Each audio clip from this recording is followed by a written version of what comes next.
두 번째로 선교의 사명은 기도로 성취하는 것입니다. 요한복음 14장 13, 14절 너희가 내 이름으로 무엇을 구하든지 내가 행하리니 이는 아버지로 하여금 아들로 말미암아 영광을 받으시게 하려 함이라. 내 이름으로 무엇이든지 내게 구하면 내가 행하리라. 그리스도께서 이 땅을 떠나가신 후 그리스도와 교제를 계속하고 그로부터 능력을 얻을 수 있는 길은 유일하게 기도밖에 없는 것입니다.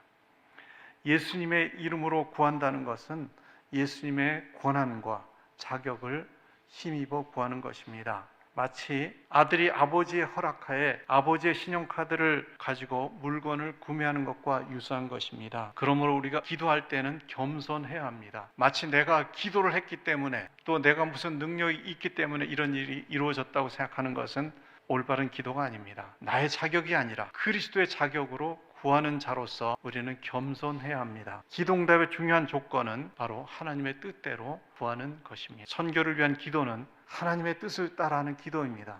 그렇기 때문에 우리가 누구를 구원받기 위해서 기도를 한다든지 또 어떤 사람을 제자 삼는 일을 위해서 기도한다면 이것은 반드시 이루어진다고 확신하면서 기도하기를 바랍니다. 세 번째, 사랑으로 선교의 사명을 수행합니다. 선교는 하나님께 받은 사랑이 넘쳐서 이웃에게 흘러가는 것입니다. 다른 사람을 사랑하는 것에 관해서 예수님께서 비유로 말씀하신 것이 선한 사마리아인의 이야기입니다. 선한 사마리아인은 죽어가는 사람의 입장에서 그의 필요를 생각했습니다. 자기가 도와줘야만 된다고 생각했습니다. 누가복음 10장 33, 34절을 보시면 어떤 사마리아 사람은 여행하는 중 거기 이르러 그를 보고 불쌍히 여겨 가까이 가서 기름과 포도주를 그 상처에 붓고 싸매고 자기 짐승에 태워 주막으로 데리고 가서 돌보아 주니라.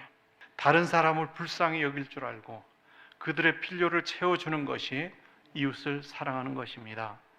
그런 일을 하는 것이 나의 시간, 나의 돈을 소비해야 하는 것입니다.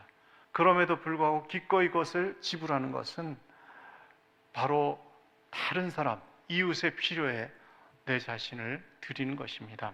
하나님의 사랑이 우리에게 채워지면 우리 주변에 예수님을 알지 못해서 허탄한 것을 추구하며 살아가는 사람들의 모습을 볼 때 그들을 위해서 간절하게 기도하게 됩니다. 우리의 가족들 중에서 아직 믿지 않는 가족이 있을 때 그들의 미래가 어떤 것을 우리가 뻔히 보기 때문에 그들을 위해서 간절히 기도가 나올 수밖에 없는 것입니다. 하나님의 사랑이 우리에게 채워지면 우리 주변에 이런 사람들을 위해서 기도할 뿐 아니라 복음 전한 기회를 만들어서 그들이 예수님을 바르게 알고 그들의 마음 가운데 예수님을 영접하도록 도와줄 무엇인가를 시도하게 됩니다. 우리가 누구에게 복음을 전할 때나 또 누군가를 제자 삼기 위해서 그들을 도와나갈 때 그들의 반응이나 또 그들이 어떤 모습으로 변화되지 않는다고 해서 우리가 그들을 실망하는 것이 아니라 오히려 인내하고 기다리는 것입니다.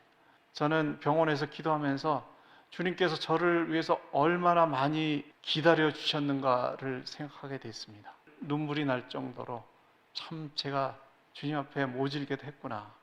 그런데 그것을 다 기다려 주시고 마침내 제가 이런 선교사로 살아갈 수 있도록 그렇게 주님께서 인도하셨구나라는 생각을 하면서 그 기다려 주신 그 많은 기다림들에 대해서 너무나 감사를 했습니다. 우리가 사랑으로 다른 사람에게 복음을 전할 때는 바로 이런 기다림이 필요합니다. 그들이 변화되지 않는다고 해서 또 그들의 반응이 우리가 기대치 못한 반응을 한다고 해서 그들에게 짜증을 부리거나 그들을 비난하는 것이 아니라 기다리는 사랑, 이것이 바로 사랑으로 선교하는 것입니다. 우리가 어떤 사람을 보면서 저 사람에게는 사랑할 마음이 우러나지 않아 라는 생각이 들 때 루터의 말을 떠올리기를 바랍니다. 죄인들은 아름답기 때문에 사랑받는 것이 아니라 사랑받기 때문에 아름답다라고 이야기했습니다. 우리가 사랑하면 그들은 아름다워집니다. 하나님께 사랑하시기 때문에 그들이 아름다워진 것입니다. 우리가 주변 사람에게 전도하는 것은 나의 사역을 확장시키는 것이 아닙니다. 멸망으로 달려가는 인간을 향한 주님의 심장에서 나오는 애절한 호소를 하는 것이 이것이 전도입니다. 하나님께서는 우리의 특별한 달란트와 재능에 감동받지 않습니다. 하나님은 우리의 어리석은 자랑에 현혹되는 분이 아니십니다. 오히려 내 자신이 아무것도 아닌 존재로서 하나님을 만나기를 열망할 때 오히려 하나님께서는 우리를 찾아오시고 우리를 사용하고 싶어 하십니다. 우리는 주님의 사랑에 감동되어 선한 사마리아인처럼 다른 사람을 사랑하며 살아가야 할 것입니다. 그래서 다른 사람을 위해서 기도하고 그 사람의 가장 중요한 필요를 위해서 전도하고 그들을 제자 삼는 일에 헌신해서 살아가는 것, 이것이 바로 선교의 사명에 순종하는 것입니다.